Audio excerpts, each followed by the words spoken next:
ಹೌದು, ಇವತ್ತು ಪೆಟ್ರೋಲ್ ಬೆಲೆ, ಡೀಸೆಲ್ ಬೆಲೆ 3 ರೂಪಾಯಿ ಏರಿಕೆ ಆಗಿದೆ. ಅದಕ್ಕೆ ಕಾರಣ ಇವತ್ತು ಯಾವೊಂದು ಅಮೇರಿಕ ಮತ್ತು ಇಸ್ರೇಲ್ ಇಬ್ಬರು ಜೊತೆಗೂಡಿ ಇರಾನ್ನ ಮೇಲೆ ಯುದ್ಧವನ್ನು ಪ್ರಾರಂಭ ಮಾಡಿದ್ರು.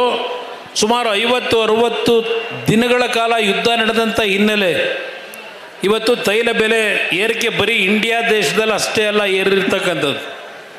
ಸಿಂಗಪುರದಲ್ಲಿ ನಮ್ಮ ಇಂಡಿಯನ್ ರುಪಿನೇ ಲೆಕ್ಕ ಹಾಕಿದ್ರೆ 245 ರೂಪಾಯಿ ಇವತ್ತು ಪೆಟ್ರೋಲ್ ಬೆಲೆ ಲೀಟ್ರಿಗೆ.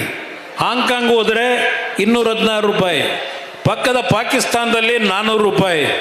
ಇವತ್ತು ಅದೇ ರೀತಿಯಲ್ಲಿ ಬಾಂಗ್ಲಾದೇಶದಲ್ಲಿ 500 ರೂಪಾಯಿ.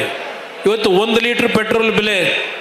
ನಿನ್ನೆ ದಿನ ನೆದರ್ಲ್ಯಾಂಡ್ನಲ್ಲಿ ಪ್ರಧಾನಮಂತ್ರಿಗಳೊಂದು ಭಾಷಣ ಮಾಡಿದ್ದಾರೆ. ಇವತ್ತಿನ ಈ ಒಂದು ಪರಿಸ್ಥಿತಿ ಏನಿದೆ ಇದನ್ನು ನಾವು ಮುಂಜಾಗ್ರತೆ ಕ್ರಮವನ್ನು ತೆಗೆದುಕೊಂಡು ಸರಿಪಡಿಸದೆ ಹೋದರೆ ಇವತ್ತು ಎಷ್ಟೇ ನಮ್ಮಲ್ಲಿ ಹಣದ ತೈಲಿ ಇದ್ದರೂ ಹಿಂದೆ ಇದ್ದಂಥ ಬಡತನ ಏನಿದೆ ಆ ಬಡತನಕ್ಕೆ ನಮ್ಮ ದೇಶ ಅಷ್ಟೇ ಅಲ್ಲ ಹಲವಾರು ದೇಶದ ಬಡತನವನ್ನು ನಾವು ಕಾಣಬೇಕಾಗ್ತದೆ. ಇವತ್ತು ನಾವು ಎಚ್ಚರಿಕೆಯಿಂದ ನಮ್ಮ ಹೆಜ್ಜೆಯನ್ನು ಇಡಬೇಕು ಅಂತಕ್ಕಂಥದ್ದನ್ನು ನೆದರ್ಲ್ಯಾಂಡ್ನಲ್ಲಿ ಏನು ಪ್ರವಾಸದಲ್ಲಿದ್ದಾರೆ ಭಾಷಣ ಮಾಡಿದ್ದಾರೆ. ಇದನ್ನು ನಾವು ಅರ್ಥ ಮಾಡ್ಕೋಬೇಕಾಗ್ತದೆ. ಯುದ್ಧ ಇವತ್ತು ನಾವು ಕನಸ್ಕೊಂಡಿದ್ವ ಈ ದೇಶದಲ್ಲಿ ವಿಶ್ವದಲ್ಲಿ ಯುದ್ಧ ಈ ಮಟ್ಟಕ್ಕಾಗುತ್ತೆ ಅಂತ ಹೇಳಿ?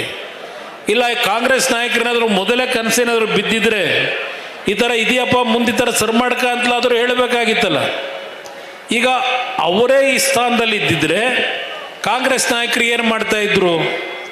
ಕರ್ನಾಟಕದಲ್ಲಿ 5 ಗ್ಯಾರಂಟಿ ಯೋಜನೆ ಕೊಡಬೇಕು ಅಂತ ಹೇಳಿ ನಿಮ್ಮ ಮೇಲೆ ಇಲ್ಲ ಸಲ್ಲದ ರೀತಿಯಲ್ಲಿ ತೆರಿಗೆ ವಿಧಿಸಿರ್ತಕ್ಕಂಥ ಈ ಕಾಂಗ್ರೆಸ್ ನಾಯಕರು ಇವತ್ತಿನ ಒಂದು ಯುದ್ಧದ ಒಂದು ಹಿನ್ನೆಲೆಯಲ್ಲಿ ಏನು ಕೆಲವು ಸಮಸ್ಯೆಗಳು ಪ್ರಾರಂಭ ಆಗಿದೆ.